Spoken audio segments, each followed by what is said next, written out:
सुंदर कथा है। उससे पहले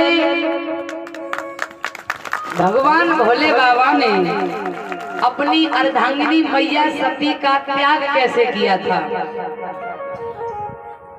बात समझने की है। और कथा तो कोई गलत न खराब होती है, केवल समझने की बात है।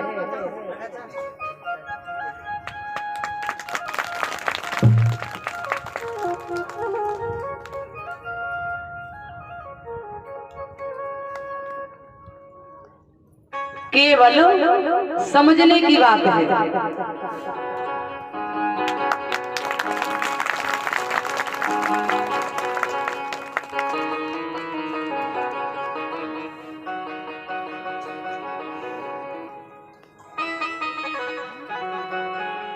तो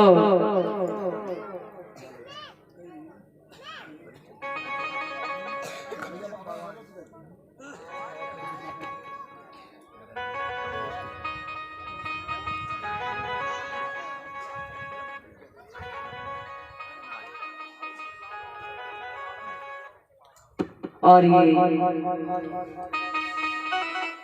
माननीय सम्माननीय कमलेश कुशवाहा भैया जी की तरफ से हमारी श्रीमद् भागवत का सम्मान फूलों की माला से, हमारा सम्मान साथ में एक शॉल, एक नारियल और 501 रुपयों से सम्मान किया है। जिला पंचायत सदस्य और हमारे परीक्षित महाराज का, संत भगवान का सम्मान किया है। मैं आशा करूंगी जो भी भक्त यहाँ पर बैठे हैं कि मेरे भैया कमलेश कुशवाहा जी का जोरदार तालियों के साथ सम्मान करेंगे। और मेरी दुआ है, क्योंकि मैं भैया जी से बहुत छोटी हूँ और छोटे व्यक्ति का आशीर्वाद नहीं लगता है, आशीर्वाद तो बड़ा छोटे को देता है। तो मेरी भगवान से दुआ है कि मेरे भैया जी आगे के लिए बढ़े और इनको समाज में सम्मान मिले और सभी हमारे लोग इनको आगे के लिए बढ़ाते रहे।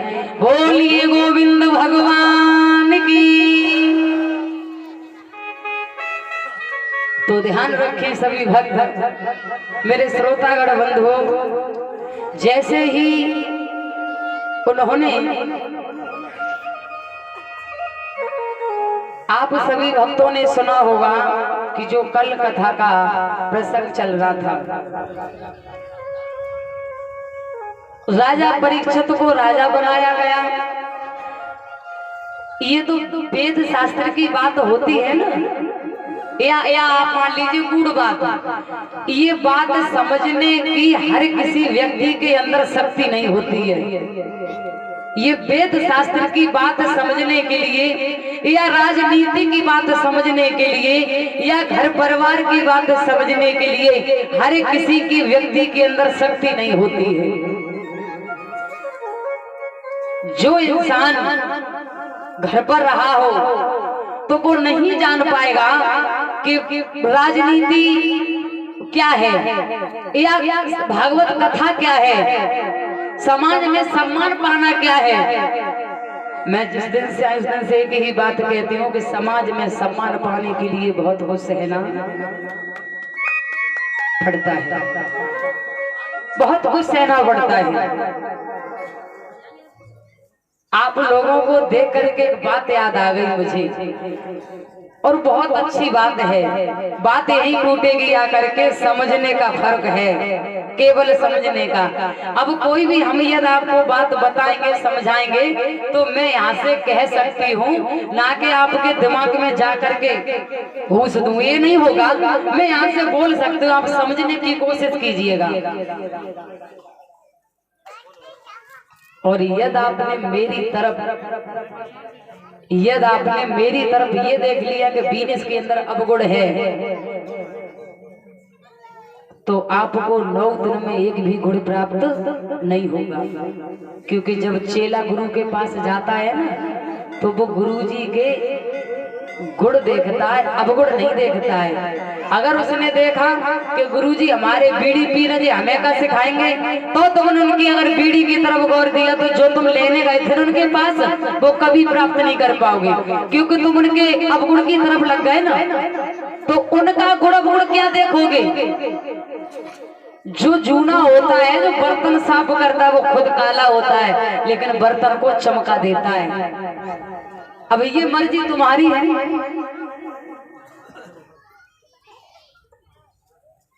जिस दुनिया में बड़ा कोई व्यक्ति नहीं है, बड़ा वही है जिसे ज्ञान है।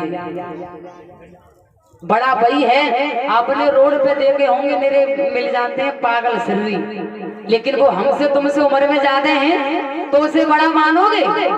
उसको बड़ा मानोगे? क्या करोगे? क्योंकि वो तो बड़ा है, लेकिन तुमको पता कुछ नहीं पाएगा। तो अब मर्जी आपकी, उसे बड़ा मानोगे या क्या मानोगे? कभी कभी ऐसा होता है, व्यक्ति की जिंदगी को एक छोटा बालक भी बदल देता है। ये तो उसकी बात लग गई, तो एक छोटा बालक भी व्यक्ति के जीवन को बदल देगा। छोटी सी बात है बहुत समझने की। एक ठाकुर साहब थे, ठाकुर साहब, बहुत ही दिमाग में लेने की बात है, और ये बात सुनने के बाद आप समझ जाओगे कि बात हकीकत है। तो वो ठाकुर साहब थे ना, उनका नियम था कि जब उनके घर पे जो चावल बनते थे और चावलों से जो माड़ निकलता है ना गाढ़ा गाढ़ा, उनका शौक था उसको पीने का। वो पहले से ये कह के रखते थे कि बनाओ और हमारा जो माड़ निकला वो रख देना, मैं आकर के कहीं भी होगा मैं पी लूंगा। तो एक दिन ठाकुर साहब जो थे, भाई ठाकुर वाली बात, तो 4-6 लोग और बैठे और वो आपस में वार्तालाप करें। घर पर बने चावल, जब घर पर चावल बने तो जो उनका बेटा था ना, उस बेटे से कहा उनकी पत्नी ने, कह रहे बेटा जाओ पिताजी को बुला के लाओ, उनकी इच्छा है वो गरम गरम माड़ पीते हैं। और ये आपने गौर की होगी, ये जो माड़ वो गरम गरम नमक डाल के अच्छा लगता है, मैंने पिया है, तो जाओ बुला के लेके आओ। तो बेटा बोला ठीक है माँ, भी जाता हूँ। बेटा आया बाहर, बेटा ने नजर की कि पापा के पास तो बहुत लोग बैठे हैं। ये तब मैंने ये कहा कि पापा अपना वो माड़ पी लो तो मेरे पापा की हंसी हो जाएगी। करिए माड़ पीते हैं, तो देखना उसकी शब्दावली कैसे शब्द को चेंज किया। तो उसने विचार किया कि हमको यहाँ बदलना चाहिए। तो एकदम से बोला, अरे पिताजी। पिताजी बोले जी बेटा।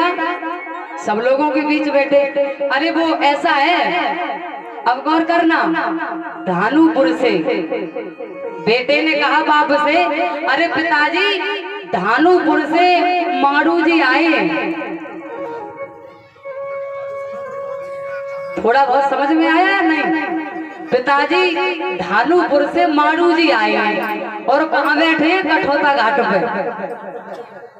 तो जो वो वार्तालाप हो रहा था ना, वो लोग बोले कोई बड़ी बात थोड़ी नहीं है, कोई धानुपुर गांव होगा और मारू जी नाम का कोई व्यक्ति होगा, कोई कठौता घाट पर तो वहां पे बेचारे बैठे, इसलिए ये बेटा बुलाने आया है। ध्यान रखना, पिताजी धानुपुर से मारू जी आए और कठौता घाट पर बैठे, मिलो तो मिलो न शीतलपुर को, ठंडे हो जाएंगे फिर तो शीतलपुर को चले जाएंगे। ये तो आपको मिलना है तो मिल लीजिए।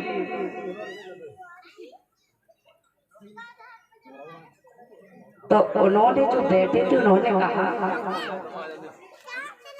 कठौता घाट पर बैठे कोई शीतलपुर गांव होगा, अगर हम नहीं मिलेंगे तो चले जाएंगे। लेकिन पिताजी ने गौर किया कि क्या बात है मेरे बच्चे की, मतलब उसने हमसे ये कहा कि पापा को मार रखो तो पी लो जाएगी, और अगर तुमने देर की तो जो मार है ना वो हो जाएगा ठंडा, ठंडा शीतलपुर। अरे आपने देखा होगा जब आप कहीं जाते हैं तो जगह जगह लिखा हुआ होता है शीतल ठंडा जल,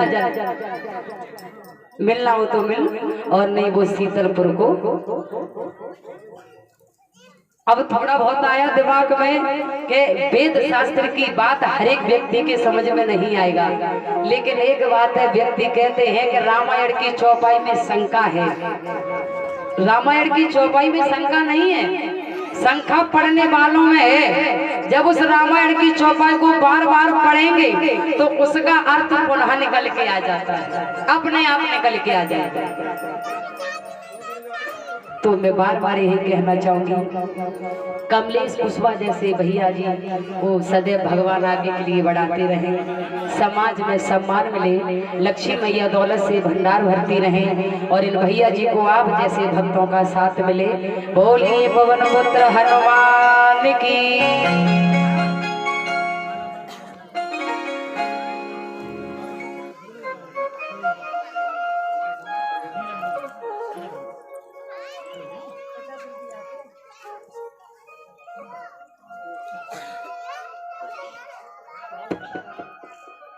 तो आ जाओ सभी भक्त उसी स्थान पर।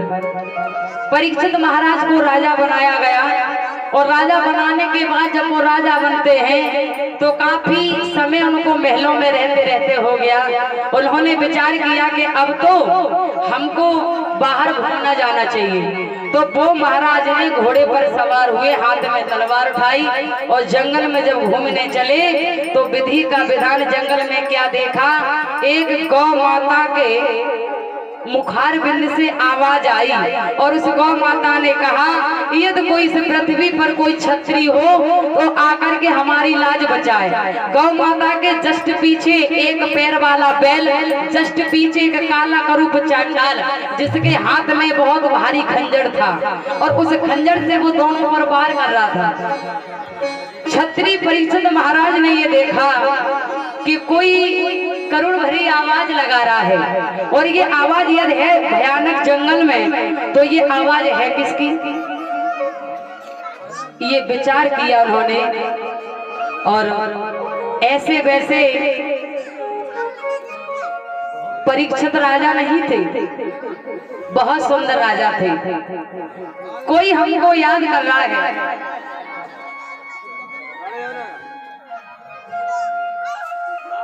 घोड़े से नीचे उतरे, घोड़े से नीचे उतरे और देखा कि एक गाय के मुखार बिंद से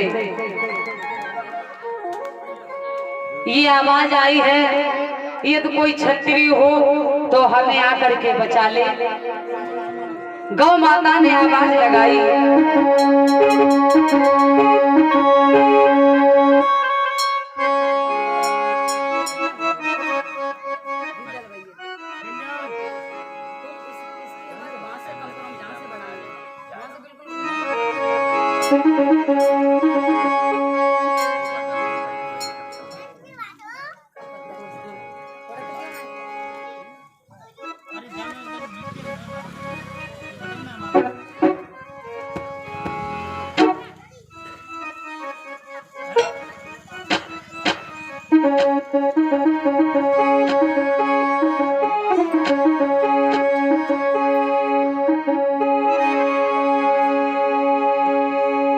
गौ माता ने आवाज लगाई कि कौन